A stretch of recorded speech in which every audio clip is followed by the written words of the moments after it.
Good evening. Tonight's Echo features strong language and scenes that some may find disturbing. A full list of content warnings can always be found via a link in the description box. Remember, your peace of mind matters above everything else. Please enjoy.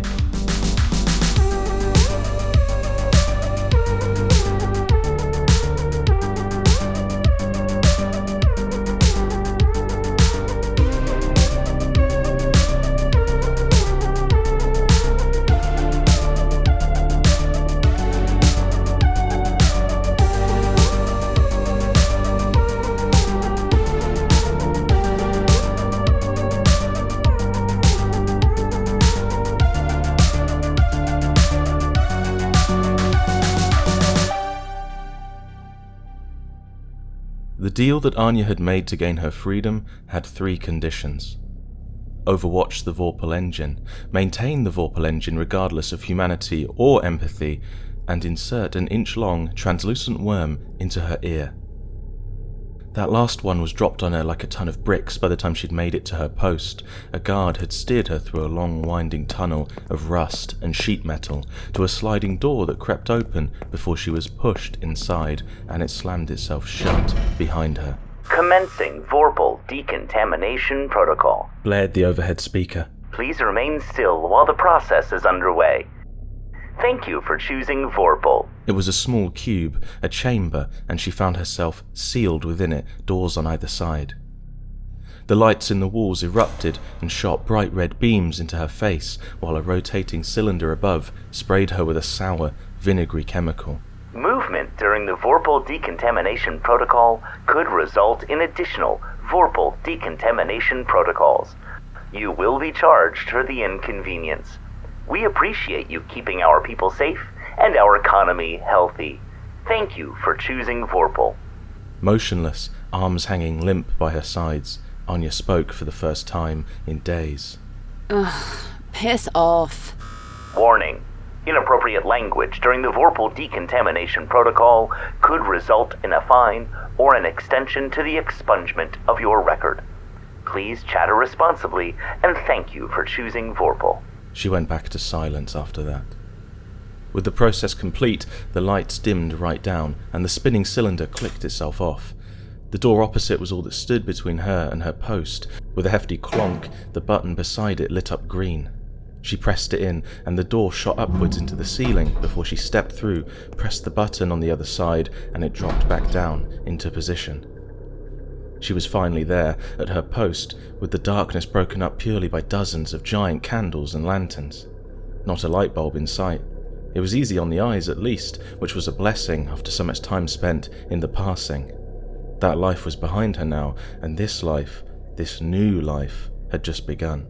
It still overwhelmed her, and when she was overwhelmed, she did the same thing as always, her ritual.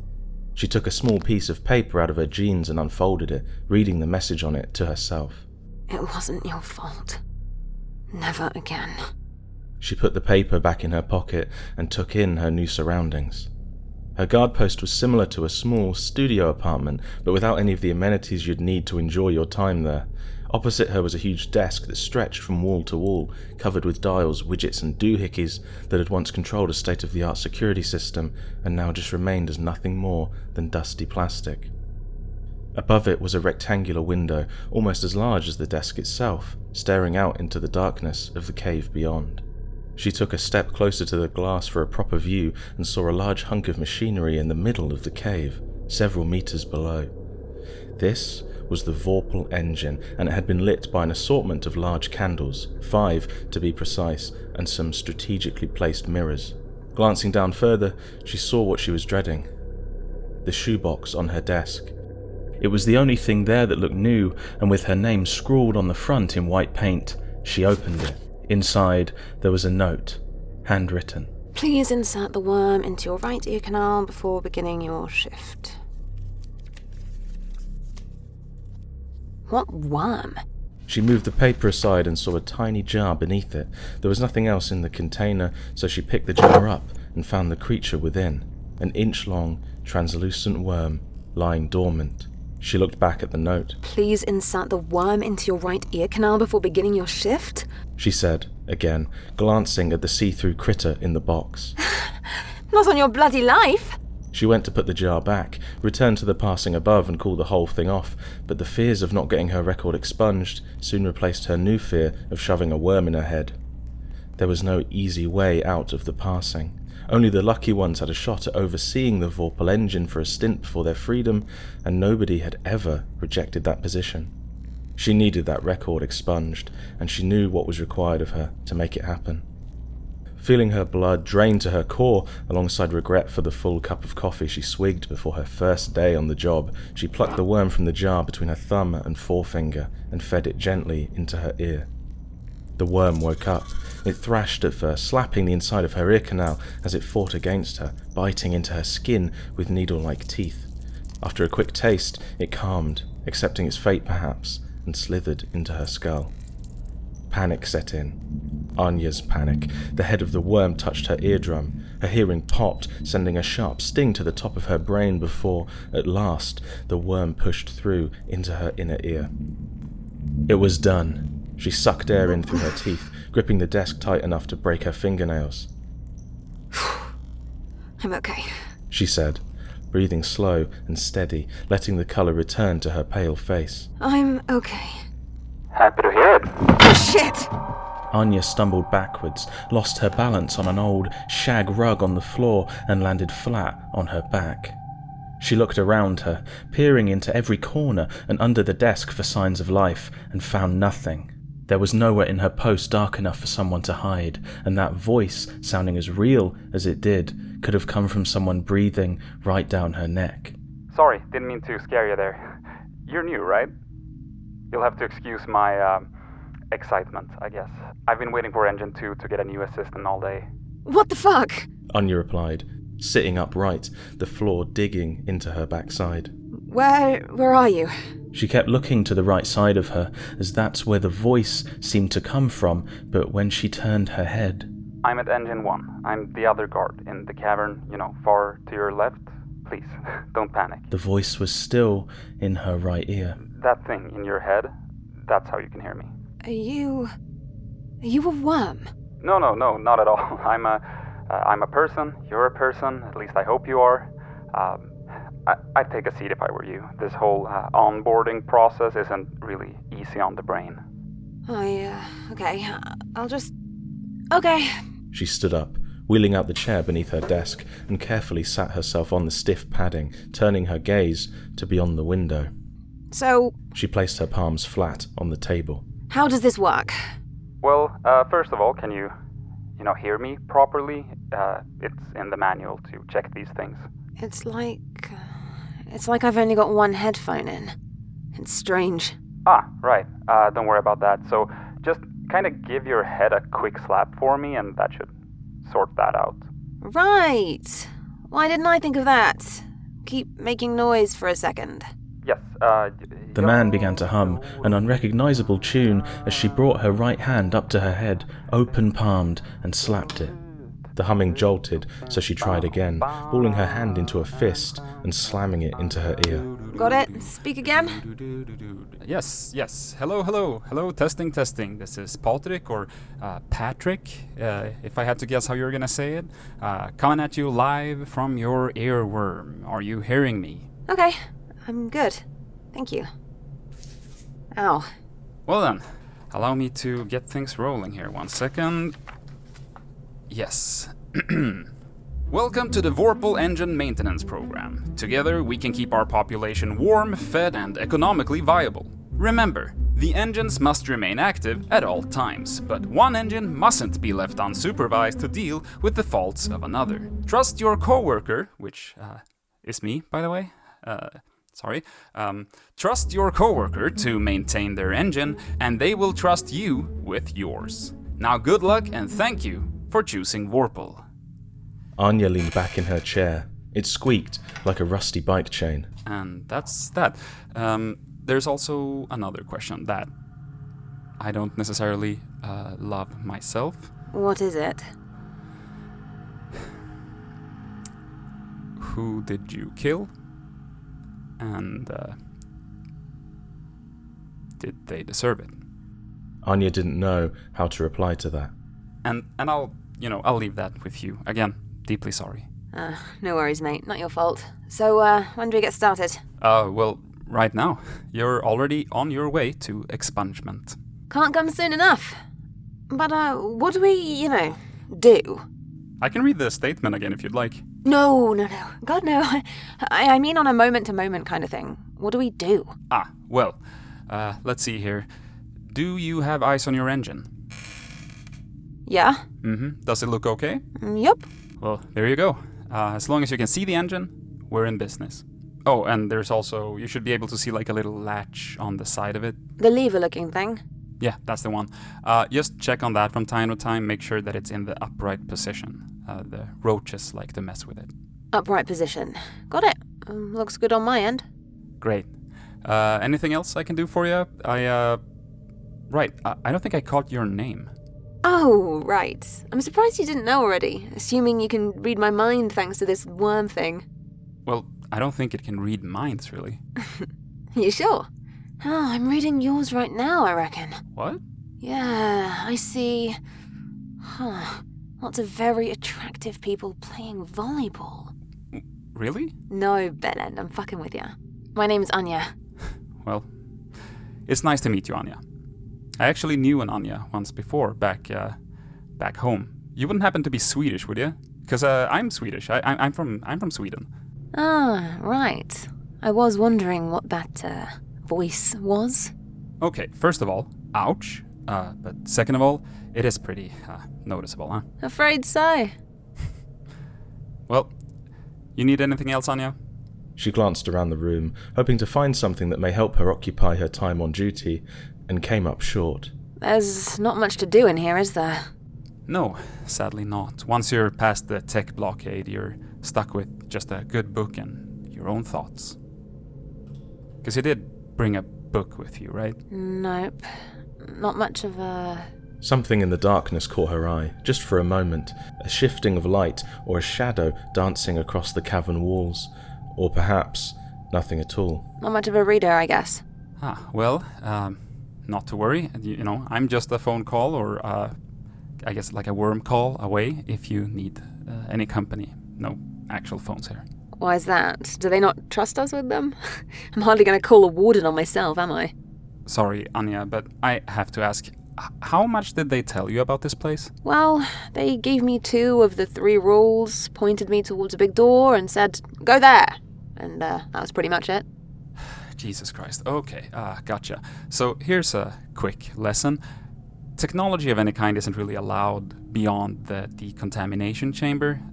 Allegedly, they can hear it. They can latch onto it. So that's why we have these worms instead of a walkie-talkie or a radio. We made a deal with the worms. Don't ask, I don't know, but now they help us down here. And the worms are transmitting your voice to me? Well, not quite. So the worm in my ear is connected to the worm in your ear, and when I speak, my worm sends that signal to your worm, and vice versa, and then your worm does an impression of me. Okay. So, what the fuck does that mean? So, when you've got a song stuck in your head, or you're remembering a conversation you previously had, your brain isn't actually, playing a recording back or anything. It's just essentially doing an impression of that memory, and the same concept with these worms. It works surprisingly well, but I've found that it can't say unknown artifact for some reason. It can't say unknown artifact? See, it's some strange quirk of the worm. It doesn't know what I'm talking about, so instead it just kinda says unknown artifact. It lends a touch of mystery to something that, if you knew what I was actually saying, is extremely mundane. She didn't want to talk about the worm anymore. The thought of that thing in her head made her ears throb whenever she spoke. Anyway, Anya, I'm kinda falling asleep over here, so I'd better get to bed. Before I go, there's a hatch beneath the rug if you want to go outside, but I wouldn't recommend it unless it's urgent. Aside from that, everything you need to keep yourself going has probably been tucked away in the walls behind some metal panels. Have a search around, get to know the place, and maybe, make yourself a cup of tea while you're at it. Tea? She said, finally excited about something. Oh yeah, definitely. It's not all terrible here. And if you need anything else, give me a shout. As long as you think about transmitting your voice to me when you speak, I'll hear it. And, happy to help. We're in this together. Anya looked out at the engine once again, noted the lever was still in the upright position, and smiled to herself. Thank you, Patrik. Good night, Anya. Talk to you later. Over and out. The worm clicked in her ear, just the once, and she was left in silence. Okay, cup of tea. Where is that? She scanned the room once more, unable to pick out anything different from the grimy interior walls. It was all just beige, rotten with time. Approaching the wall to the left of her desk, she ran her hand carefully along it. Dust and dirt came off on her fingertips, so she tapped against it instead, feeling nothing but concrete until, at last, something rang out. The metal panel, nearly impossible to spot with the naked eye. Unable to find an edge or a gap to peel it from the wall, she resorted to the same strategy from fixing her earworm's jittering signal, smacking the problem with her fist. The panel dislodged and clattered at her feet. Behind it, there was a small pantry full of shelves, loaded with unopened jars of Helmy's pickled onions, alongside a kettle, a sink, and a gas camping stove. A bedroll laid coiled up in the corner next to a toilet, sodden with sweat and grease. Ugh. Think I'll pass. The stove, on the other hand, was a winner. She grabbed it, bringing the kettle, tea bags, and a box of matches with her, and plonked them down on the desk. Looking up, just for a moment, she snapped her gaze to the engine. It hadn't moved. The lever was still in the upright position. It was lit by 5 candles. Back to her stove, she popped the panel off the side to see if it was stocked up on fuel and took out the small can of gas within, before giving it a shake and shoving it back in. She cranked the dial, struck a match, lit the gas, and popped the kettle full of fresh water on top. Right, now we wait. And wait she did, but as the water took its time heating up, she couldn't help but throw an occasional glance out of the window. When she went too long without doing it, she felt her body hair stand up on its own. It was the lights. It had to be. In here, it was bright and obvious and loud, but out there, it was quiet, dark. The dark could see in, and with a window that big between her and the cave, she was always exposed to it, only able to see a sliver in return. It felt like she was showering with the curtains open, and so she looked out of the window. She looked at the engine. It still hadn't moved. The lever was still in the upright position. It was still lit by 6 candles. Her eyes focused, drawn in by the darkness. The screech of the kettle dragged her back into the room. Desperate for that cuppa, she wolfed it down the second it filled her yellow mug and went right back for another. 6 candles.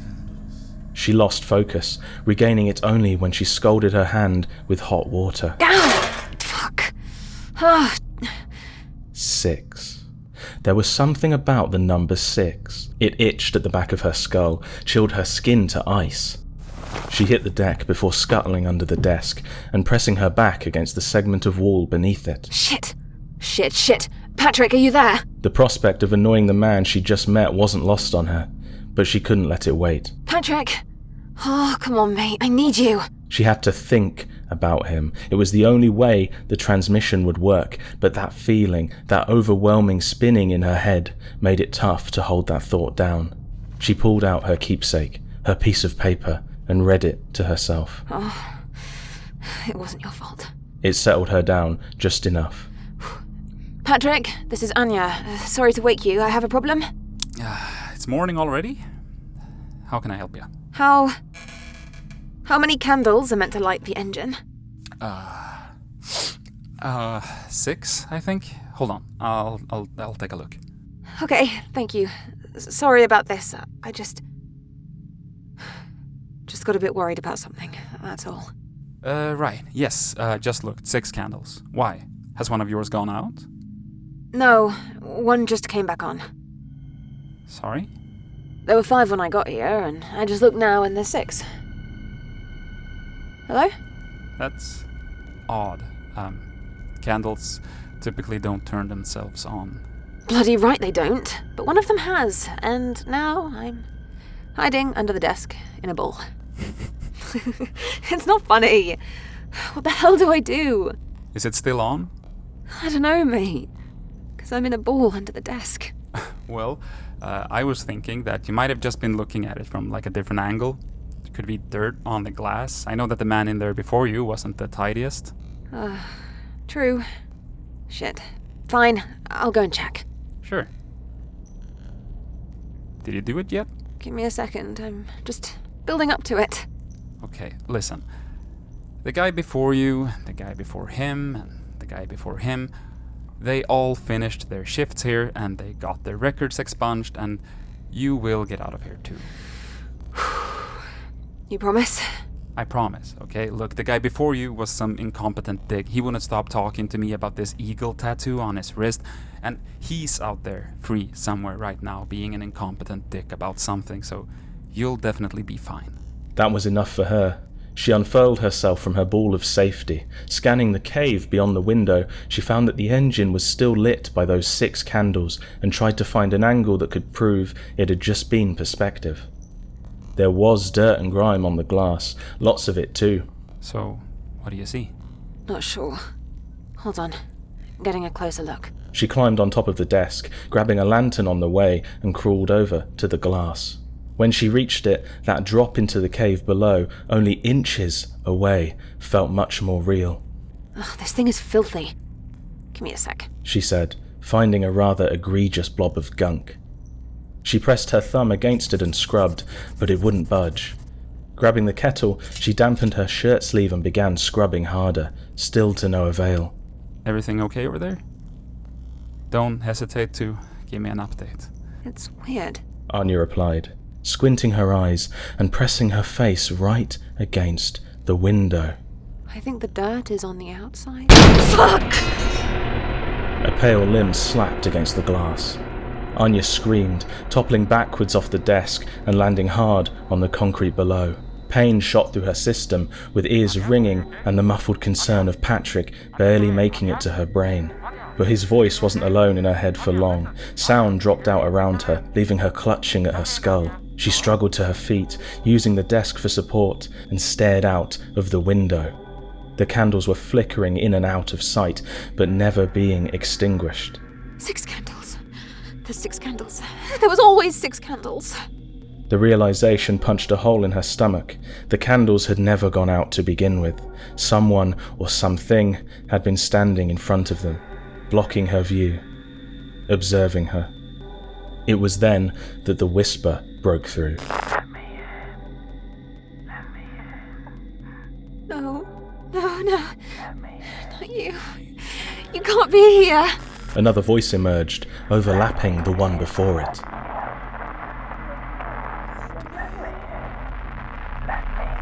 A third pushed into her mind as more voices stacked on top of each other. Get out of my head. Get out! Anya, Patrik's voice hummed in the background, Anya, come in, answer me, Anya. Hello? but the voices wouldn't stop. It wasn't my fault. It wasn't my fault. It wasn't my fault. She just had to keep saying it until she believed it, until the truth was never in doubt. It wasn't my fault. It wasn't my fault. But still those lost Stay cries calm. You're remained, gonna be okay. clawing and feasting on her brain, unravelling her mind piece by piece. Sorry! She could have heard a pin drop. The voices were snapped out of her head, and all that remained was the note in her hand. Anya? Patrik's voice emerged, a comfort, but not strong enough. I've got to get out of here. Right now. She squeezed her piece of paper tight and stormed over to the chamber door, hammering the button. What happened? I don't know. I don't know what that was, but I'm not staying here. The door shot up into the ceiling as she mashed the button repeatedly, hoping that'd make it move faster. This isn't a good idea. I don't care. I'd rather take my chances out there than in here. Tell me what happened. He asked again, and again she ignored him. With the door open, she threw herself inside. Commencing Vorpal decontamination protocol. Please remain still while the process is underway. Thank you for choosing Vorpal. Come on, you bastard, hurry up! She said, storming back and forth as the chamber slowly sealed itself for decontamination. I really don't think this is a good idea. Please think about what you're doing. I have. I'm sorry, but I have to go. If they kill me, they kill me. They should have done it in the first place. Movement during the Vorpal decontamination protocol could result in additional Vorpal decontamination protocols. You will be charged for the inconvenience. Oh, shut the fuck up. She peered at her note again, though it was as if she was seeing it through fresh eyes. Warning. Inappropriate language during the Vorpal decontamination protocol could result... Eat shit. Warning. Additional inappropriate language during the Vorpal decontamination protocol could result in an additional fine or an extension to the expungement of your record. Please chatter responsibly, and thank you for choosing Vorpal. She took in the words, all of the words, from her piece of paper, and after it had calmed her overwhelmed senses, she felt it happen. She felt her mind change. Cancel the protocol. Decontamination cancelled. You will be billed for the waste of energy and company resources. Thank you for choosing Vorpal. Stepping back into her post, she turned to the chamber one last time. I fucking hate you. Vorpal hates you too. The door slammed shut. Patrik? Patrik, are you there? Yeah, 1 second. I'm just checking my engine. I think you might have woken something up, so I'm just making sure here. She cleared up all the mess she'd made when throwing herself off the desk and started brewing up another cup of tea, trembling as she did so, and settled back down into her chair. 1, 2, 3, 4, 5, 6 candles, upright lever. Okay, perfect, we're good. No issues on your end, huh? Yeah, no, nothing quite like yours, I would guess. You want to tell me what happened there? Something tried to get in. I didn't get a good look at it, but it was all fleshy. Yeah, that checks out, sounds like them. Take a deep breath. Don't worry about it, you're safe. They shouldn't have bothered you to begin with, but it's been known to happen every now and then. Did they speak to you at all? They're the roaches, aren't they? Those things. You haven't seen one before? Not like that. Heard plenty about them, but that's not the same. Not even close. Yeah, they must have felt a taste of electromagnetic waves from somewhere upstairs. It riles them up. Imagine ending the world because you were microwaving a hot dog, huh? Honestly, if you're microwaving hot dogs, you deserve it. Well, I'm glad you're okay. Truth be told, without you here, I'd be in some pretty serious trouble, because it's not easy to follow the maintenance rules when you're on your own down here. I know the answer now. Sorry? Your questions. Asking me who I killed and if they deserved it. Oh, well, you don't have to talk about that if you don't want to. They didn't deserve it. Not one bit. What happened? I was running with a group before I ended up in the passing. It was official business, too. Used to run supplies for the people living upstairs. Days used to be easy, but then everyone started getting hungrier and greedier, and runs that used to last hours were going on for weeks at a time. We were going through a pharmacy once, in this big retail park with shops on all sides. The group split up when these things attacked. They were like wolves, but something had gotten to them. Burst their heads, driven them crazy. I had stayed put in the pharmacy, and everyone came dashing in, screaming for me to barricade the doors. So, I did. And as I'm jamming the door shut, I can see these silhouettes through the frosted glass. They'd been slower than the rest, but those things are still after them. They start banging on the door, screaming and crying, and begging me to open it, to let them in. But I didn't. I'm sure you did what you could. I could have opened those doors. I could have helped. But I didn't. And all I heard after that was their shrieks as those things took them apart on the other side of that glass. So no, the people I killed didn't deserve it. But let me tell you something. The only person I wanted to kill after that sure would have. And that's why they brought you down here? Because you wanted to check out? Vorpal had other plans for me, so here I am. Well, I for one am glad you're here, and you've probably heard this a million times, but nobody would blame you for that. It wasn't your fault. I have a bit of paper on me all the time. Says exactly that. Well, plus a bit more, but the truth is, I wrote it myself. Nobody else has told me. Not once. Well, I'm telling you, Anya. Don't blame yourself. I found that sometimes the only decision you can make is a bad one, and it takes a lot of strength in the face of those consequences to make that decision anyway. Thank you. Seriously. Anyway, you should get some sleep. Sorry to disturb you with all this. No, don't worry about it. I can stay up for a while longer if you'd like. You said you didn't have a book with you, and like I said, I'm always here if you need the company. Don't deal with these problems alone if you can help it, Anya. Would that be okay? Just, for a little while? Of course. I'm too awake now as it is. So, what do you want to talk about? Or how about a game? Have you ever played I'm Going on a Trip? Yes, I have. In fact, I was in an improv group myself a few years ago, so I'll probably kick your ass, just so you know. Bring it on, bitch. Winner picks the next game, and you don't want me picking the next game. I'm sure I don't, because I'm pretty convinced it'd be Party Quirks, and...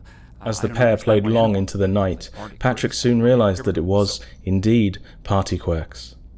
Luckily for him, Anya drifted off not long after, falling into a dreamless slumber.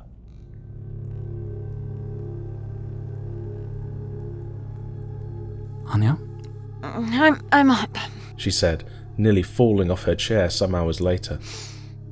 Jesus, what time is it? It's morning time, technically. The lever on my engine went down. Why are you whispering?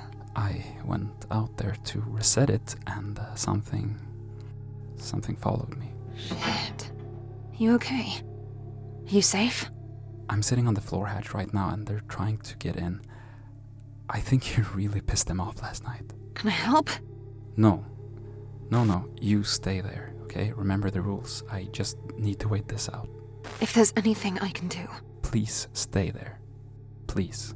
Did you manage to get the lever? No, they were already out there waiting. I need to get back to it and fix it, but I can't right now. What if I made a distraction? No, Anya, don't do that. I'm being serious, please. Do... Patrik? 3, 2, 1. Do you hear me?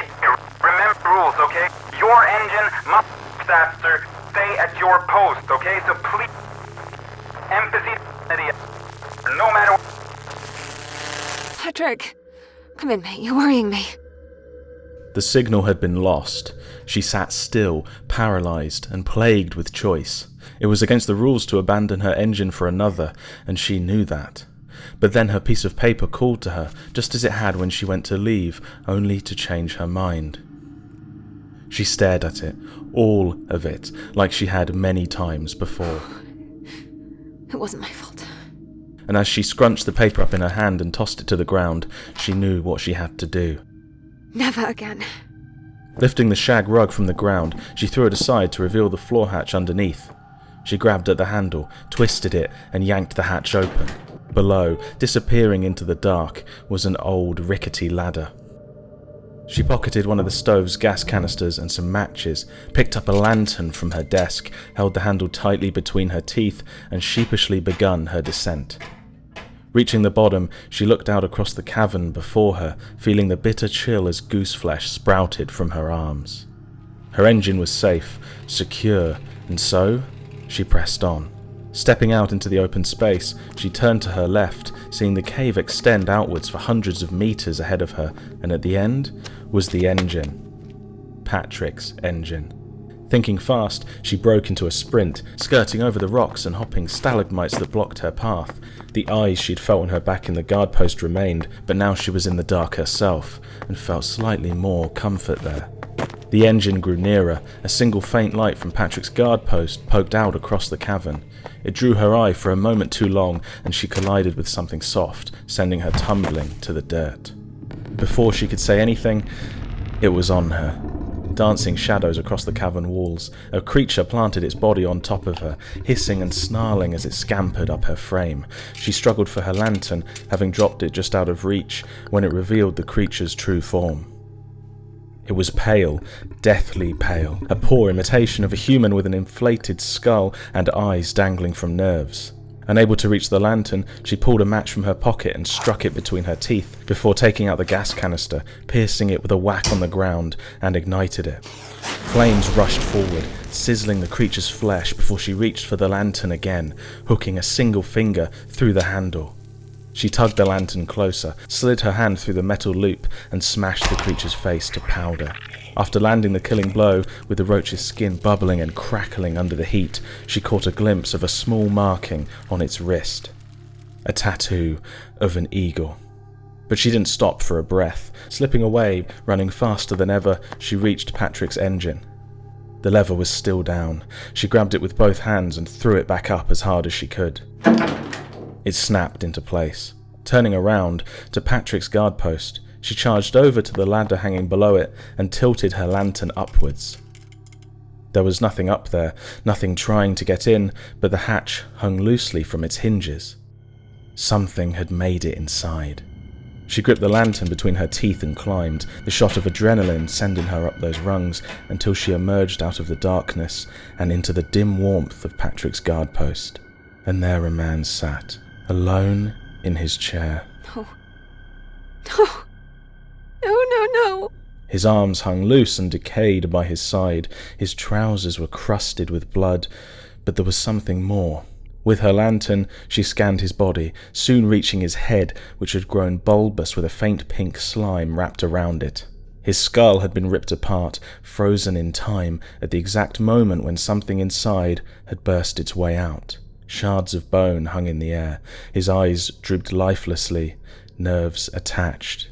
I told you not to come here. Patrik! Oh, thank God. I thought this was you here. It is me. What? Patrik is gone. We harvested his frontal lobe and rebuilt a fragment of his memory to communicate with you. The truth sat before her. Patrik had been dead for days, maybe even weeks, as his body rotted in that chair, feasted upon by the translucent creature in his head. The worm. We're sorry for deceiving you.